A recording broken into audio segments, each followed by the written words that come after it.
I married Emily thinking she was the one, my other half. For 7 years, we had a quiet, steady kind of happiness. Nothing flashy, but it felt solid. We ended up with 4 kids, 2 of them twins, and they pretty much became the heart of everything we did. We made our home in a quiet suburb, full of clean sidewalks and well-kept lawns, and looking back now, those early years feel like a dream I don't want to wake up from. At night, the calm of the neighborhood gave me this strange comfort, like we were wrapped in a little world where trouble couldn't find us. After work, I'd come home to the sound of laughter echoing through the house. The twins would be gurgling in their cribs, and our oldest was already stumbling around on unsteady little legs. Most evenings, Emily would meet me at the door with a tired but bright smile. She'd throw her arms around me, sometimes grumbling playfully about dirty diapers or a dinner that didn't go right.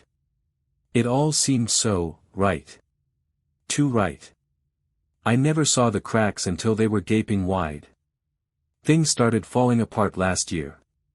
Just one decision, one thing she did without even talking to me about it, and that choice tore everything we had to pieces.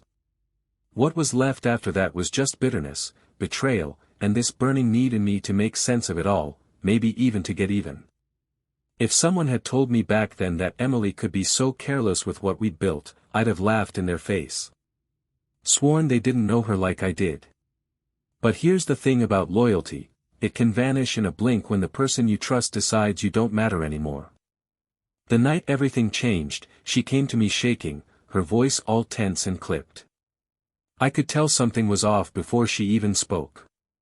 Then she just dropped it, out of nowhere.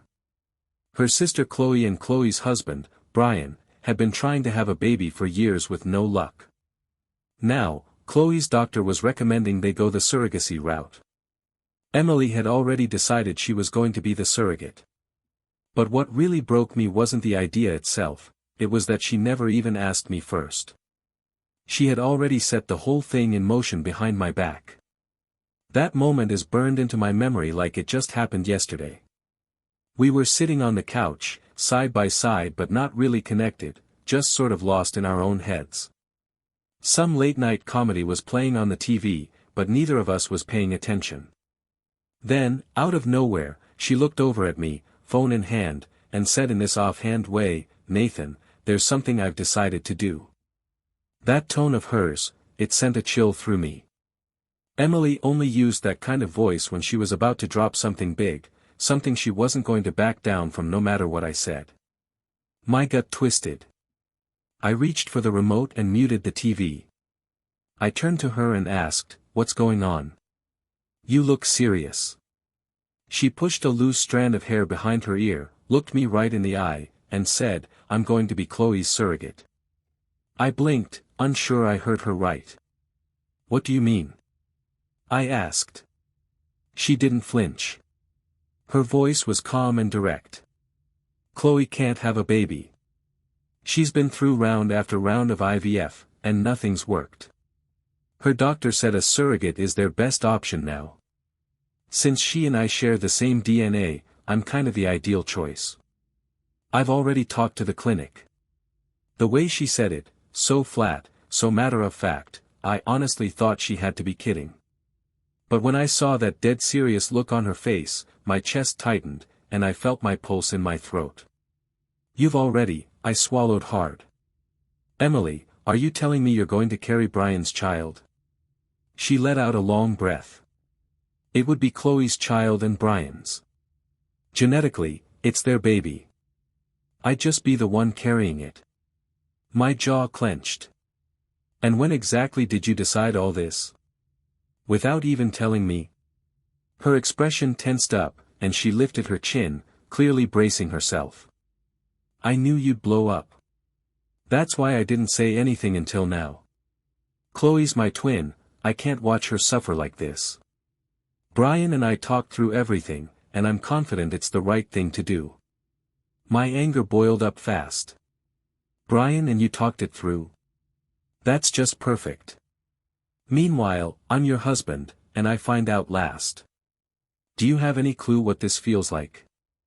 Her eyes flashed, and she snapped back, "Nathan, I'm sorry, but it's my body. I'm doing this, with or without your approval. I was hoping you'd be supportive. Yeah, I should have told you sooner, but I knew you'd try to stop me, and this is too important. I sat there, barely able to breathe through the fury welling up inside me. So that's it? You expect me to sit back and accept that you're going to carry another man's child under our roof?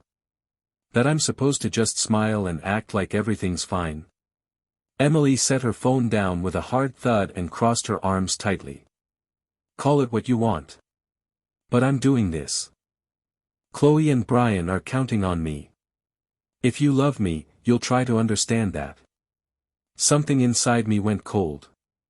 Not loud, not raging, just cold and sharp. Respect?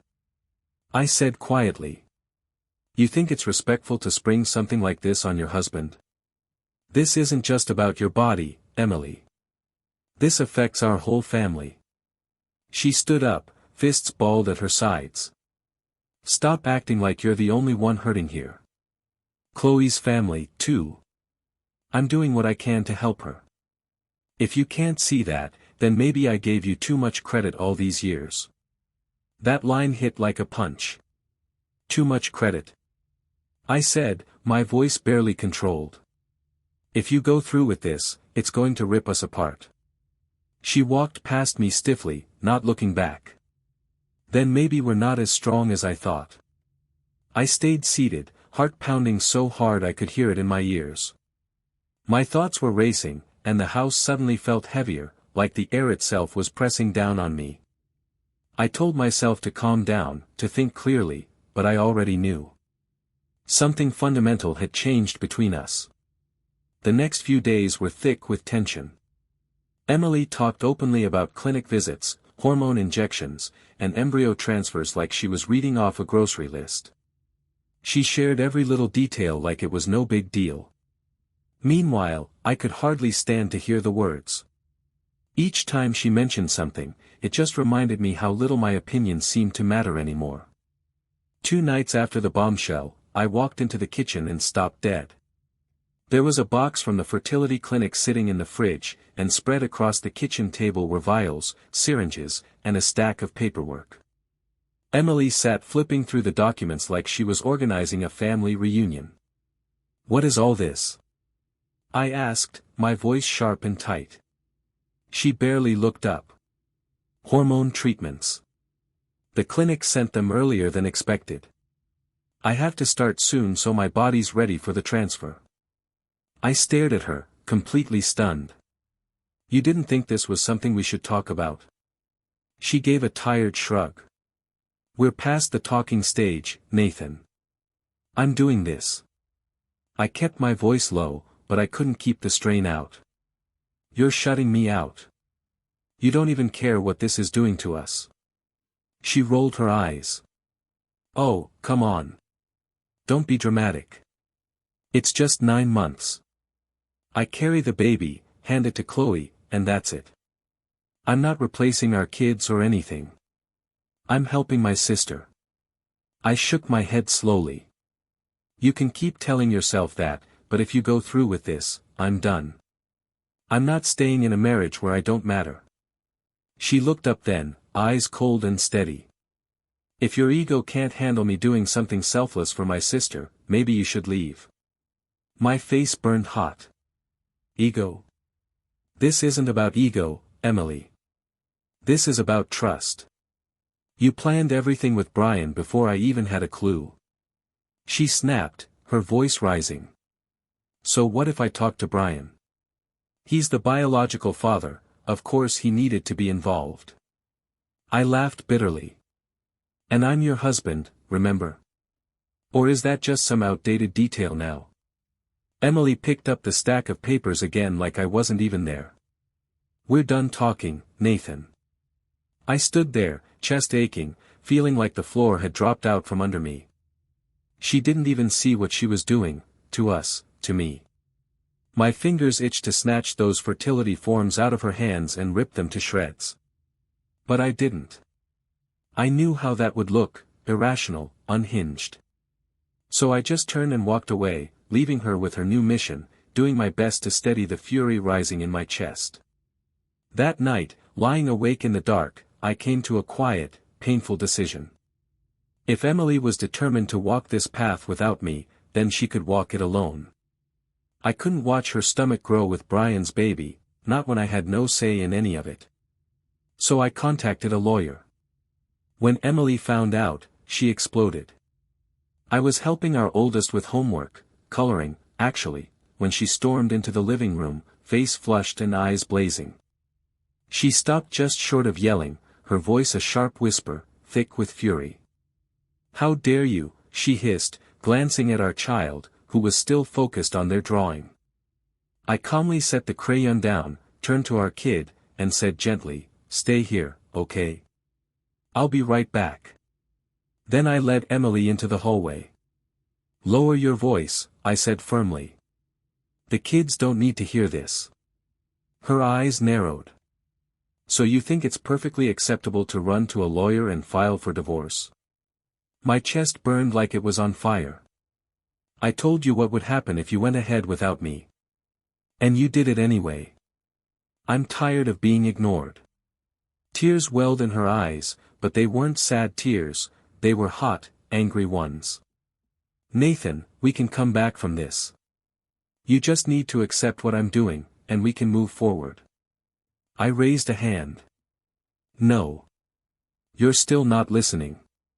There is no moving forward.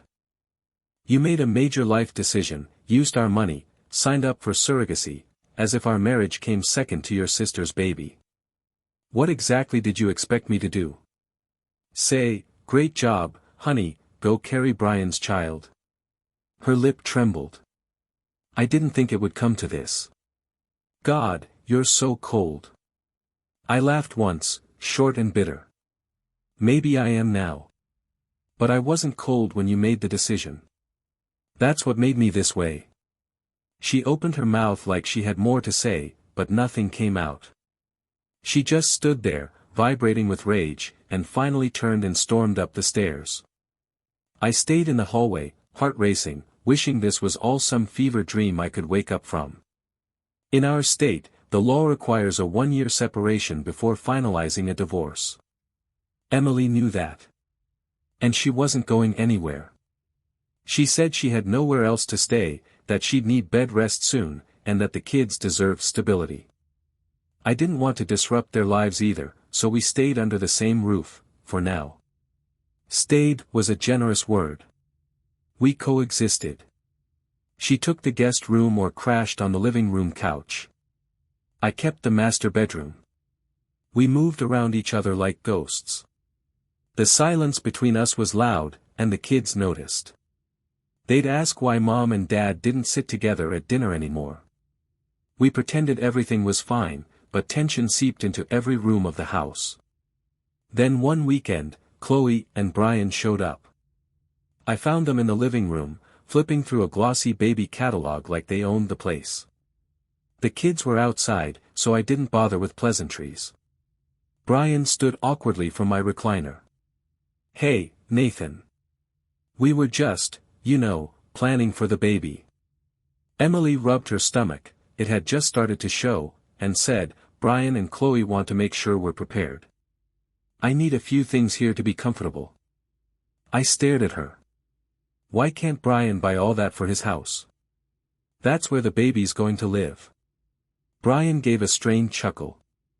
"We just thought it made sense to have supplies here too, while Emily's carrying." I cut him off. "Don't talk about supplies in my house like it's some kind of baby prep center." Emily flushed.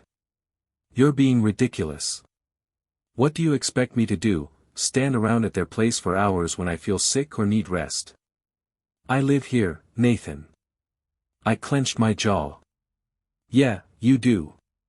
Which is why Brian and Chloe should show some respect and stop treating this place like their second nursery."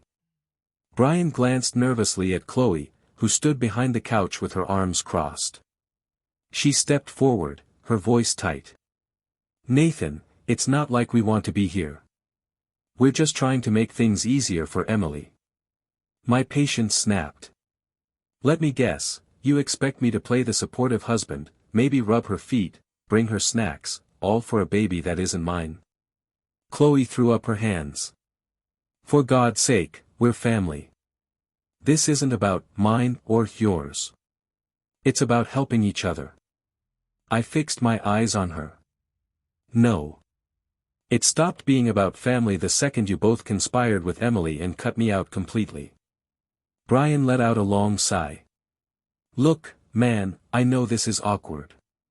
Awkward doesn't begin to cover it, I snapped. If you care so much, set up a cozy space in your house. Buy every item in that catalog. Just stop doing it here. And stop showing up uninvited. Emily stood up, her whole body radiating indignation. You can't tell them they're not welcome. This is my house too. I turned to her. Maybe you should have thought about that before deciding to share your pregnancy with them instead of your husband. We stared each other down, neither of us backing off, until Chloe grabbed Brian's arm. Her voice shook. Let's go. We don't need this. They left quickly, the front door slamming behind them. Emily turned on me the second they were gone, jabbing a finger in my direction. You're acting like a child. You're alienating your kid's aunt and uncle. I shrugged. I'd rather alienate them than let them parade around like my marriage never existed. She stormed off again, and I was left alone, burning with the same anger that had been coiled tight in my chest for weeks. The months that followed were miserable in their own way. Emily's belly grew. She complained about everything, nausea, back pain, exhaustion. And somehow, she still expected me to help. Nathan, can you grab some crackers from the kitchen? Can you get a pillow for my back? She spoke like we were still partners, like nothing had changed. But I felt like I was watching a stranger grow someone else's child in my house. I turned her down every time. She'd hiss at me under her breath, "What kind of heartless man are you? You can watch the mother of your children suffer and just do nothing." And I'd snap right back, "You're Brian's surrogate now. Let him play the hero. Or call Chloe. I've got my hands full raising our kids and keeping this house from falling apart." She'd stomp away, often in tears, muttering about how cruel I'd become. But her tears fell on stone. The same stone she helped carve the moment she decided my voice didn't matter. She'd shown zero compassion when she made that choice. So I returned the favor, none. She didn't give up easily. One night, she knocked softly on my bedroom door. When I opened it, she was standing there in her robe, belly huge, eyes rimmed red. "I can't sleep," she whispered. "My legs are cramping. Could you rub them, like you used to, when I was pregnant with the twins?" Her voice trembled, like she was trying to thread hope into the silence between us. I stared at her for a long second. Then I said, flatly, "No," and shut the door in her face. Of course the kids felt the tension. Our oldest asked me one night, "Dad, why don't you hug Mom anymore?" I swallowed hard and forced a soft tone. "Sometimes grown-ups don't get along," I said. "But I love you. That will never change." Their innocent eyes made me ache with guilt I didn't deserve, and fury I did. I wanted to scream at Brian and Chloe for hijacking our family. But more than anything, I resented Emily for letting it happen. For choosing them over us. As the pregnancy dragged on, her family started circling like vultures. Her mother called me one evening, her tone syrupy with scorn. "Nathan, I just can't believe how selfish you're being. Emily's doing a beautiful, selfless thing for her sister. And you, how can you refuse to support her?" I kept my voice ice cold. "Maybe ask your daughter why she went ahead without telling me. I don't owe support to someone who betrayed me. That baby isn't mine." Then her father called. Less sugar, more threats. "Young man," he growled, like he was some cigar-chomping patriarch, "you're walking a very dangerous path. If you don't step up and help Emily, we'll make sure you regret it." I actually laughed. "That's funny. I already regret trusting your daughter with my marriage. Good luck with the threats." Click. They hung up. I had no doubt the entire family painted me as some villain. But I didn't care. The court wouldn't care either. The facts were clear: Emily got pregnant with someone else's child, using our finances, and never asked me. That was on her. One of the worst moments came in the 7th month. Emily came home late, struggling to haul a few grocery bags. She looked exhausted, her belly huge, sweat on her brow, steps unsteady. "Nathan," she called out from the porch, "can you please help me? My back is killing me." I opened the door but didn't move. "Arms crossed," I said, "ask Brian or Chloe. They're the reason you're pregnant." Her eyes shimmered with tears, but I saw the flicker of rage behind them. "I just spent hours at the hospital," she snapped. "I'm exhausted. I'm still your wife, whether you like it or not." I scoffed. "Not for long. And definitely not in any way that matters. You made that choice." She let out a wounded sound, part sob, part scream, and turned to drag the bags inside herself. A couple of cans rolled off the porch and clattered down the steps. I didn't move. She bruised her forearm trying to gather everything at once. Finally, breathless, she dropped the bags on the kitchen table and turned to me, eyes blazing. "You can't keep punishing me like this," she spat. I raised an eyebrow. "This isn't punishment. It's consequences. You threw away the part of me that would have helped." Her hand went to her belly as tears streaked down her cheeks. "When this baby's born, you'll regret how cold you've been." I let out a laugh, sharp, hollow. "No, I won't. Because you'll be gone, and so will that child. That's the future you picked." She inhaled sharply, like I'd slapped her. Then she spun and disappeared into the guest room, slamming the door behind her. The silence that followed was suffocating. I stood there, unsure if I'd gone too far, but only for a second. Every time pity tried to claw its way in, I reminded myself, she never once thought about me when she signed those forms. My anger kept me steady. Then came the night of the labor. It was just past midnight when I heard shuffling in the hallway, then panic knocking on my bedroom door. "Nathan," she cried, voice ragged and frantic. "My water broke. Oh God, the contractions, they're coming. Please help me." I opened the door. Her face was pale, twisted in pain, hands clutched around her belly. Sweat soaked her hairline. For a brief second, I saw the memory of her in labor with our twins.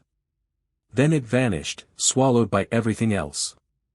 "I'm not taking you to the hospital," I said. "That's Brian's job now." Her eyes widened, disbelieving. "Brian's not answering. Chloe's phone is off. I need help, now." I shrugged. "Call an ambulance." She groaned through another contraction, gripping the doorframe for support. "Nathan, please. You can't just leave me like this." I looked her dead in the eye. "Watch me." She staggered, blinking against the pain. "You're heartless." I gave a short nod. That's what happens when you completely disregard your partner's feelings. "Good luck with the baby." I closed the door. I could hear her fumbling around the hallway, crying, probably dialing 911 with trembling hands. About 15 minutes later, the red and blue lights of the ambulance danced across my window. I heard the paramedics talking, moving her out on a stretcher. Then silence again. For a second, just a second, guilt scraped at my chest. But I shoved it down. She chose this. She chose them. She didn't deserve me now. The next morning, my phone exploded with voicemails. All from her mother. Shrieking, sobbing messages accusing me of being a monster. I deleted them all after the first few seconds. If Emily wanted to birth a baby for her sister, she could lean on her sister's family. Emily and the baby stayed in the hospital for a few days. The little girl was premature but stable. Meanwhile, Chloe was apparently dealing with her own medical issues, which meant Brian was stretched thin, bouncing between the two hospital rooms like some exhausted caretaker. Life didn't stop. I took the kids to school, went to work, cooked dinner. Same routine.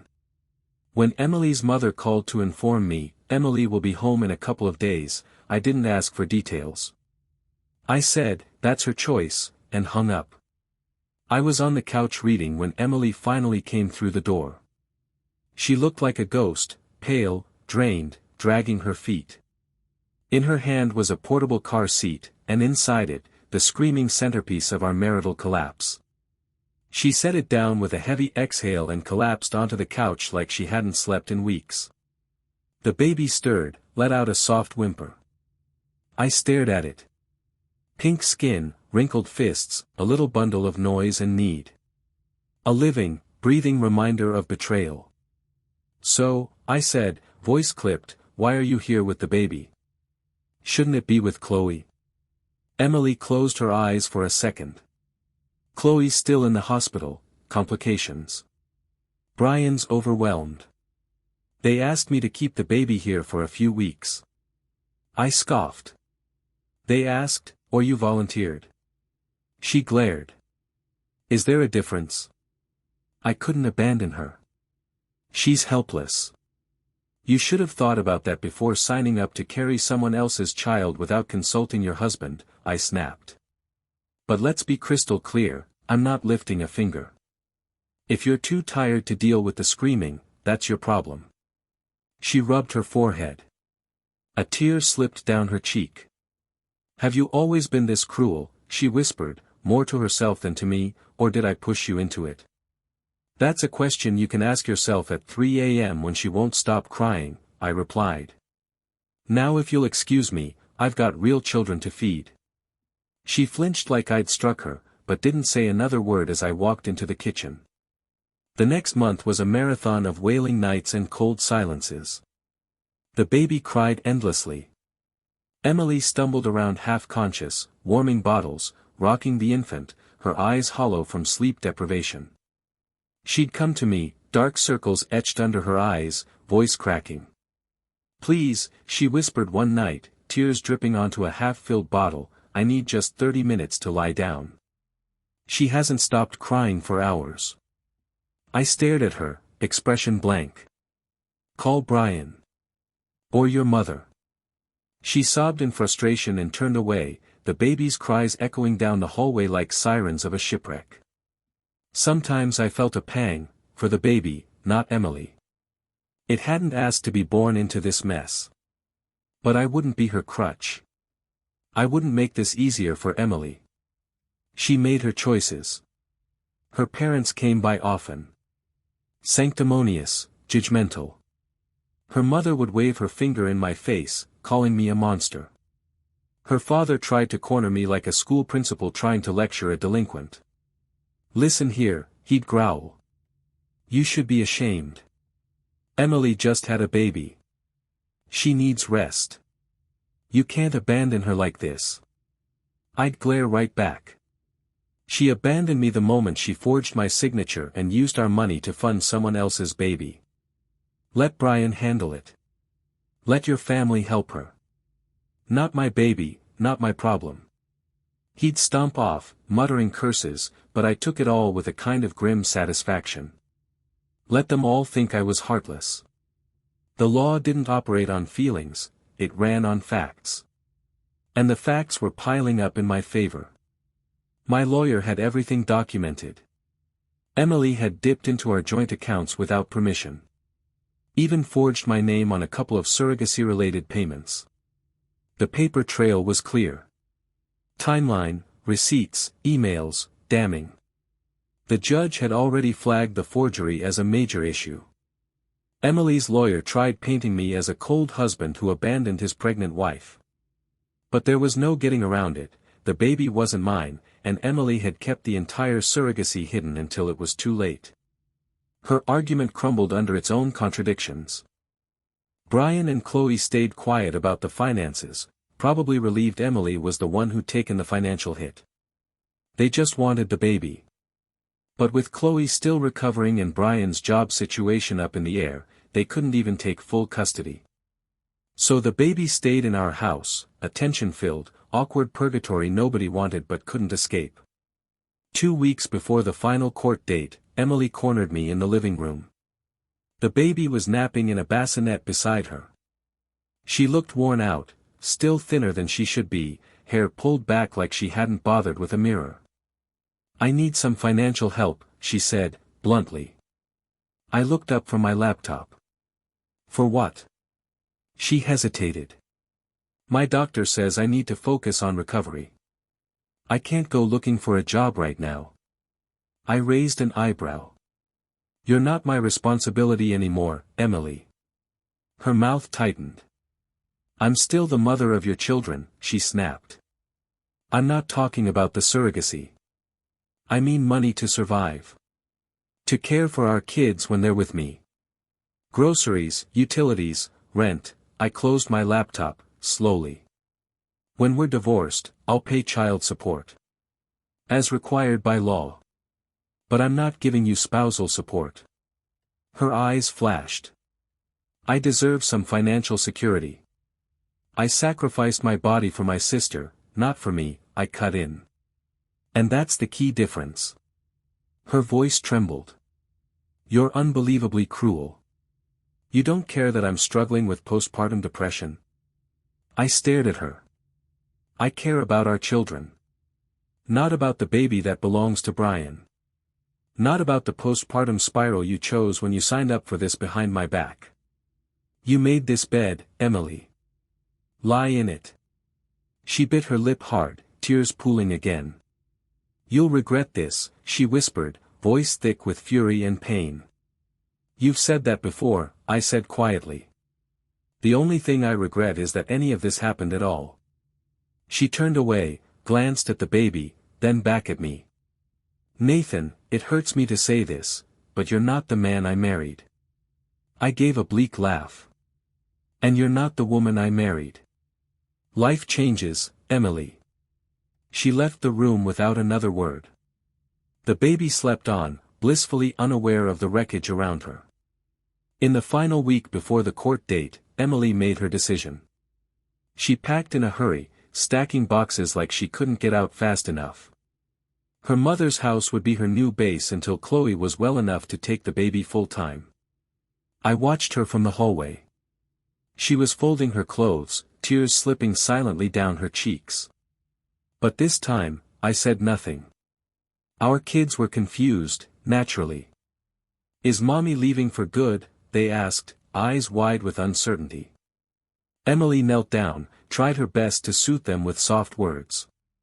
"I'll still see you a lot," she promised. "I love you so much. That won't change." They nodded, but the sadness sat heavy on their faces. They were old enough to feel the fracture, even if they couldn't name it. The day she left, she stood in the foyer, a small suitcase in one hand, the baby carrier at her feet. Her eyes were red-rimmed, her cheeks hollow. She looked at me like she wanted to rewind time. "One last time, Nathan," she said, voice shaking. "I'm asking you not to do this. Don't finalize the divorce. I'll fix it. I will." I felt a strange tug in my chest, some flicker of the man I used to be. But I let it burn out before it could become anything. "Fix it by turning back time," I said. "Because that's the only way. You can't undo what you did." A single tear slipped down her cheek. "I never imagined I'd lose you," she whispered. "I just wanted to help Chloe." I nodded, bitter. "Well, you helped Chloe. And in the process, you torched our marriage." She swallowed, eyes brimming. Then, without another word, she picked up the carrier, opened the door, and walked out. The door clicked shut behind her, soft, final. I closed my eyes, exhaled.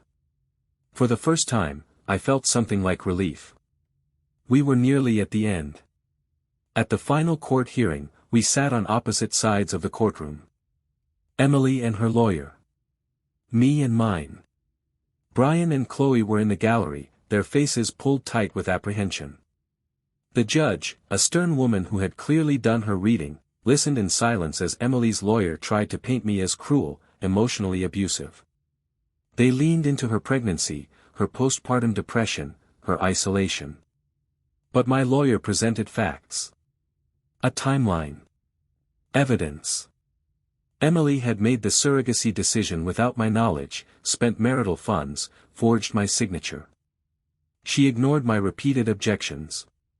She violated every basic principle of trust and partnership. The judge didn't take long. She spoke in a clipped tone, laying it all out. Emily's actions were in blatant disregard of the marriage. The baby was not mine, and I had no financial or parental obligation. No spousal support was warranted, especially in light of the forged documents and misuse of joint accounts. Emily was ordered to repay part of those funds. And, in the ruling that mattered most to me, I was Nathan primary custody of our children. Emily would have visitation rights, contingent on proving a stable living situation. Emily's face crumpled. Tears streamed silently as she covered her mouth, shoulders trembling. Brian and Chloe looked stunned, maybe even ashamed. Me? I felt my heartbeat in my ears, but not from fear. From resolution. My revenge was complete. Outside the courtroom, Emily approached. Her voice was a whisper. Nathan. I never wanted it to end like this. I'm sorry. I really am. I made a mistake, but I never thought you'd cut me off like this. I looked at her, really looked at her, frail, remorseful, a shadow of the confident woman who had once looked me in the eye and told me it was her body, her choice. You made a choice, Emily, I said. You put Brian and Chloe's needs above ours. You lied. You forged my name. That's not a mistake. That's a demolition. She breathed out, ragged. I just wish you could forgive me someday. My expression didn't change. Forgiveness doesn't come cheap. You bought your freedom. Now live with the cost. Chloe stepped closer, reaching for my arm. Nathan, please. Can't you see she's sorry? She did it for me. I pulled my arm away.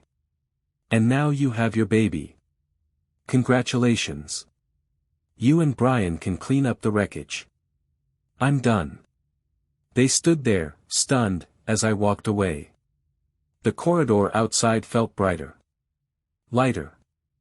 As if I'd finally dropped the weight I'd carried for far too long.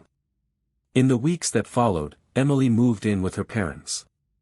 The baby stayed with her while Chloe recovered. During custody exchanges, I saw Emily here and there, thinner, quieter, always tired.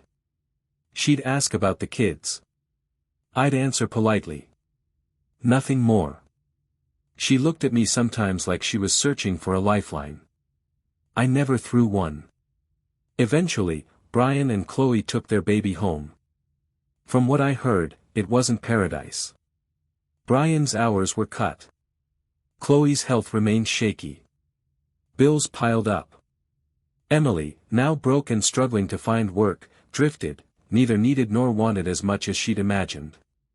Meanwhile, my kids flourished. The house was peaceful again. No more screaming infant at midnight. No more tiptoeing around silence. We built new routines. Movie nights. Soccer games. Pancake Sundays.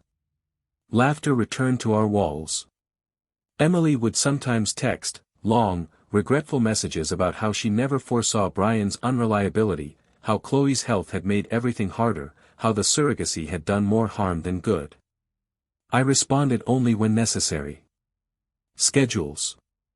School pickups. Nothing more. One day, my oldest looked up from a pile of Legos and asked, Dad, do you still love Mom? I knelt beside them, heart calm. I care about her because she's your mom, I said honestly. But sometimes, grown-ups break trust. And when that happens, things change.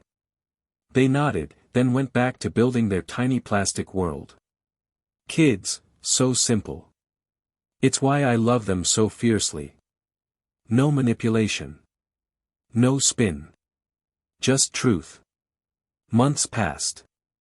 A year. The divorce faded into history. I kept the house. My job remained solid. My children were thriving. Emily floated in and out of their lives, never regaining her old stability. Brian and Chloe wrestled with the reality they'd created: medical bills, stress, resentment. People sometimes asked, "Why didn't you help her?" It was clear she was overwhelmed. My answer was always the same.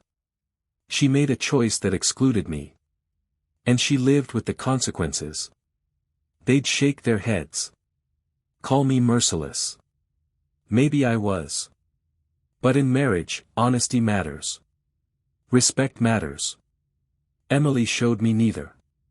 My revenge wasn't public, and it wasn't violent. It was measured. Surgical. I didn't save her from the fallout.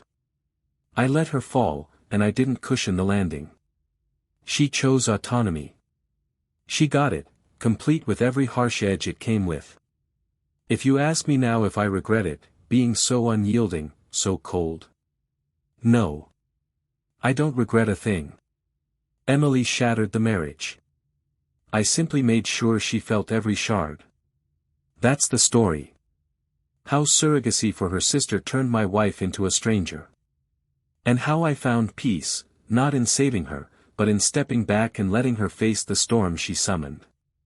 If that's cruel, then cruelty was the cost of my dignity. And it was a price I paid with no hesitation.